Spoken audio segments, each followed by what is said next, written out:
Pelajar korbankan nyawa demi tolong teman tenggelam. Kata-kata terakhir ke Ibu Bak jadi firasat. Rohit Astrat benar-benar setia kawan.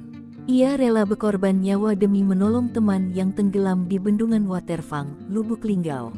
Nahas, justru pelajar SMK tersebut itu yang tenggelam pada Minggu, tanggal 28 Juli tahun 2024 dan tubuhnya baru ditemukan keesokan harinya. Irma, nenek korban, mengungkapkan korban awalnya pamit kepada ibunya untuk bermain bersama temannya. Kemudian keluarga mendapat kabar kalau korban tenggelam di Bendungan Waterfang saat mandi. Korban tenggelam saat hendak menolong temannya yang tenggelam, namun malah korban yang tenggelam.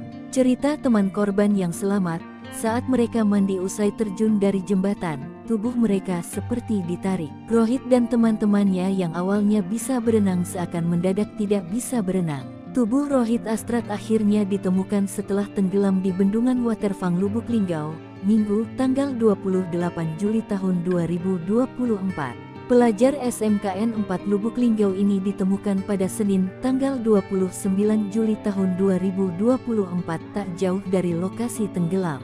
Ansori, penyelam yang menemukan tubuh Rohit, terpaksa 2 kali menyelam setelah sempat memegang tangan korban. Awal saat terpegang tangan, aku sempat tak yakin.